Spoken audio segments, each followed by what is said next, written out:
Kia ora everyone, welcome to some belated coverage here of the LEGO Spiderverse minifigures, as the NZ release schedule has genuinely never recovered since the pandemic days, and we only just got these last week. So we're a couple of months late here, but these are the LEGO Across the Spiderverse minifigures, the latest collectible minifigure series that released from the LEGO group, and great timing on this one guys, about 3 years after the movie came out, and who knows how many years until the next one releases. I filmed some coverage of me in the store scanning these figures so that I knew which ones I was getting. You can find that video in the Shorts tab on the channel, because today I'm going to be covering the actual opening of the figures and the review itself. Unfortunately, I'm having to open these minifigures by myself today, so let's just get into it. Our box here features some excellent artwork of the figures with the branding. I love the color scheme there, it's very fresh feeling, and I feel like LEGO don't often use the color combo of purple and orange. Very cool stuff. I made sure to randomize the assortment here so that I really didn't know what order these would be in, and let's take a look at who we're opening first. Alright, starting out.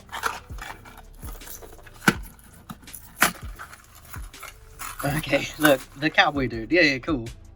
And so first up here is Web-Slinger aka Patrick O'Hara, and yeah, it's a funny one to start out with. It feels pretty underwhelming, but he is a cool looking figure. He's one of the cool figures that includes an extra character in an accessory form, but more on that later. And I also want to mention here that each of the display stands for the minifigures, it's a translucent orange base that's fitting in theme with the movies. Really cool and very different compared to what we're used to. Now the figure alone here looks great, though I mentioned in the news video that he is very different here to how he looks in the movie. No joke, just about every single detail there is wrong. The colors are off, he's got hair outside his mask in the movie, his accessory here not being a shotgun makes sense, but again, it's wrong from the movie's accuracy points. This is one of those interesting ones where the product itself is really good regardless of how inaccurate it is to the source material. The most interesting detail there is the poncho piece, which actually looks pretty similar in style to the movie, so that's cool, they got something right. If I remove all of those extra cowboy details, we can see a simple translation underneath. I'm going to be frank here, I'm pretty sure the Spider-Man mask is new, right? It's new for my collection at least. It's very subtle, but I really do think it's a brand new piece there, and I'm expecting to see this a bunch next year. It's really cool. It's fancy seeing a brand new Spider-Man mask after all these years. We then also have the inclusion of Widow, the horse from the movie. Now obviously the size of the horse here has changed drastically, but I do love that character inclusion anyway, and you can still have the two figures here interacting actually for your display. It's very toy-like and goofy, but I do really like it. Really happy to see something extra here. Alright, next up, grab the guy that's right next to him. Looks like we got our first Miles.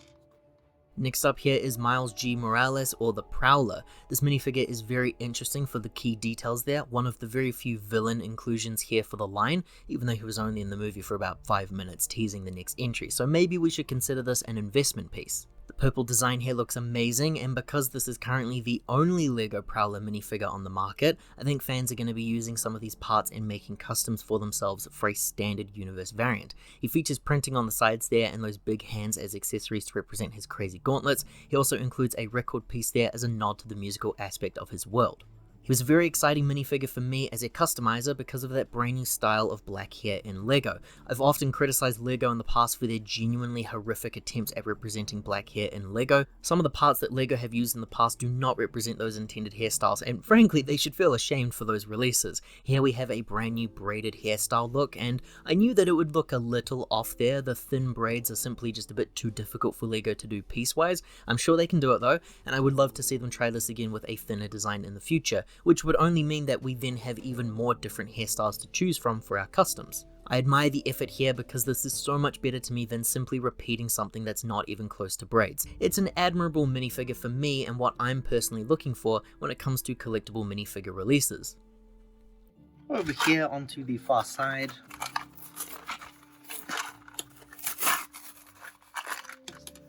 That appears, oh, I'm dropping pieces. That appears to be Cyborg Spider-Woman. This here is another odd one in Cyborg Spider-Woman. Petra here seemed to disappoint many fans online with their figure slot. We recently had a Cyborg Spider-Man release in one of the books as an exclusive, so I guess some people thought that this was a bit too repetitive. It's an entire line of Spider-Man, come on. The character is a strange one to me though, because they made a whole bunch of toys for her. Marvel Legends and even the regular kids line, they all had toys for this character. They were hardly in the movie, less than 1 minute of screen time, just a very strange choice. But the figure is really cool. We've got some special parts there like the shoulder armor piece, which also extends to being a unique jaw piece, both connected as one special part. A very cool design for the robot arm there, and using the LEGO Batman's belt from the movie base sets. My favorite detail here was that if we remove all those extras, we get a better look at the amazing printing going on underneath, and we see a style that I think looks incredibly similar to the Sam Raimi Spider-Man, right? It's the silver web linings there. They look spot on to Tobey Maguire for me. I think Cyborg Spider-Woman is a pretty cool figure, and personally I want to see more of these weirder releases like this in the CMF line, because the named characters can always be released in sets later on. Cyborg Spider-Woman is the type of figure that would never make it out of a CMF series otherwise. Alright, got a couple more that are hidden off to the side there. This first one looks to be the Werewolf. And speaking of the novelty releases, this here is Werewolf Spider-Man? Who wants this guy for their display, really? Very fun prints there, and a cool mold of that modern werewolf head now featuring Spider-Man themed printing, but still, it's just a weird, bizarre one to me. Funny, but I don't know, I wasn't really needing this guy. I could probably use parts for customs, but nothing's really coming to mind immediately, though I did mention in the reveal video months back that maybe the arms and legs could be used for a Werewolf Captain America custom. That's about all I can possibly think of. A funny and strange one that might just be a bit too niche for me and some collectors. And next up,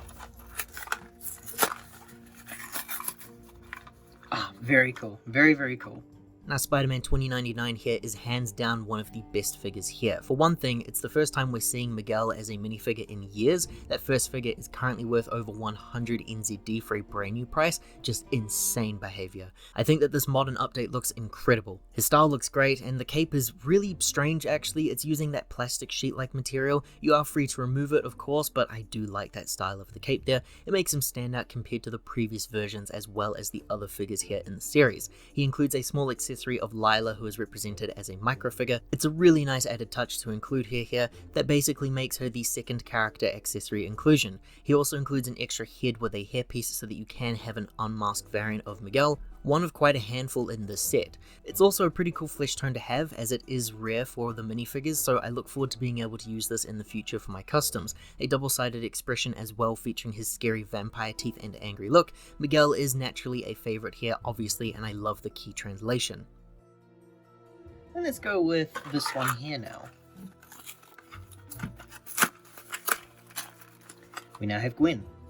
And we seem to be hitting a couple of the other named characters here. This is Gwen, and damn, she is perfect. I never thought that I would see LEGO finally get this figure right. For those who don't know, we did see a release of a Spider-Verse set earlier in the year, and the minifigure inclusions there of Gwen and Miles in that set are awful. They're absolutely trash releases that LEGO needed to redeem themselves on. I just can't believe that they managed to release a figure here that completely wipes the floor with that first release. Printing on the arms there for the pinkish styles, and the legs are amazing too for using such useful pieces. We've got some dual molding there with some shoe detailing, perfect stuff for customs. The hood piece there is the same as the others, and I think the head might be a reuse as well.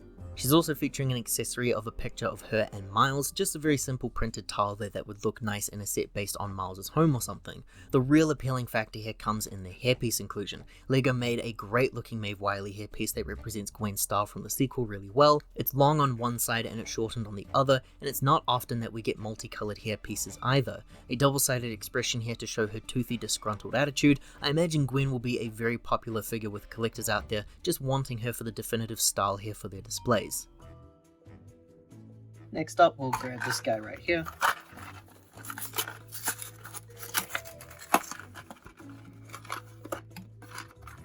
Finally, we got Miles.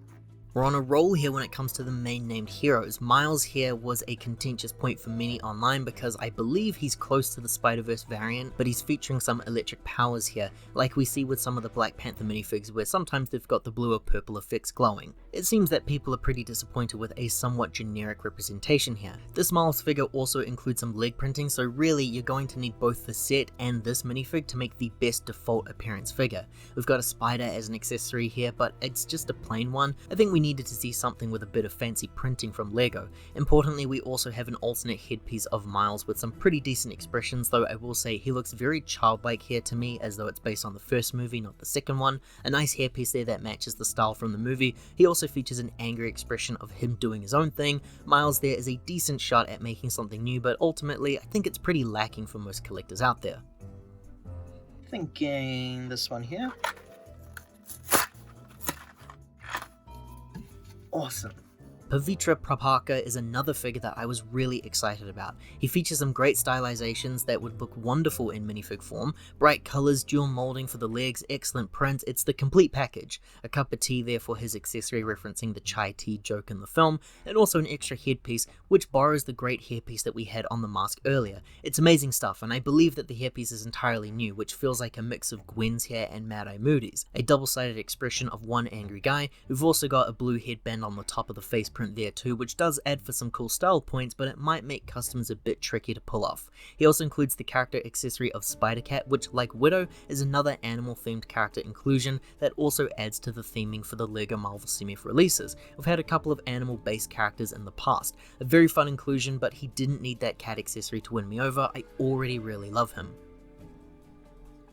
And we'll grab this one here.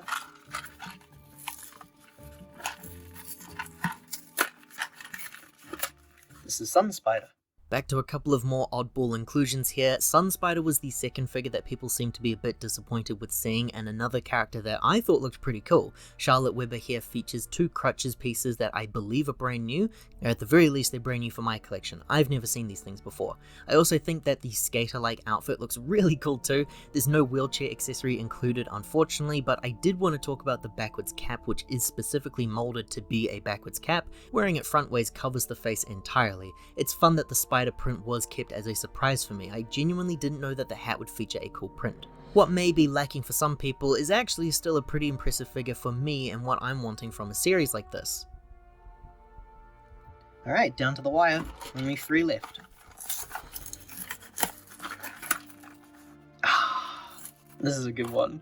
Hobie Brown, aka Spider-Punk, is awesome. He was the best part of the movie, so he was a top anticipated release for me in this CMF line. The guitar accessory is fantastic, featuring some really cool prints there to make it unique for him alone.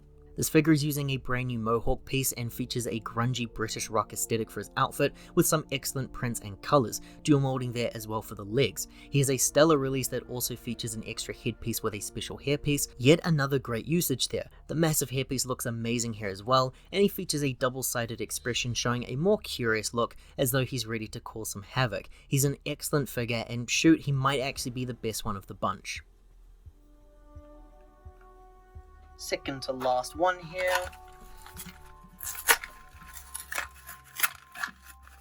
Very cool, very cool. So we're starting to wind down now. This here is Margo Kess, or Spider-Byte. She's a tech-based hero in the movie, and I think she might have had something in the form of virtual interactivity going on, or I kind of forget, I don't know. She features a special tablet there with some crazy printed stuff on it, and a great helmet piece too that features some hair molded in. Also, the parts on her, like her arms and her legs, are featuring some translucent elements at play, which is always surprising and always exciting to get in minifig form. I can feel it, we're this close to getting Force Ghosts in the LEGO Star Wars line. You can remove the helmet there to show a blue face underneath, which should be very useful for some custom ideas that I have, and I would love to see what others can do with this piece. A double-sided expression that shows a worried and concerned look. She's the only scaredy cat of the series here. A nice minifigure, but I believe she is the third one that people feel lukewarm towards. I'm impressed with the translucent parts and the colouring alone, so once again another win for me. If all has gone well, then this should be Peter B. Parker. And finally we end with Peter B. Parker and Mayday, another figure that features a character accessory, this time in the form of a LEGO baby piece. Peter B. Parker here features some amazing colourful printing with the robe and face print that should be very useful for future customs, and I love the Spider-Man outfit print on the torso there as well. It looks exactly how I imagined he would look. The double-sided expression here shows the classic face that he pulls in both movies, just a very head-empty kind of guy. We also have a baby carrier piece for Mayday as an extra inclusion. She is missing her massive hairpiece, but this is currently the best thing that LEGO can do right now, so maybe in the future the baby piece will see a hairpiece attachment.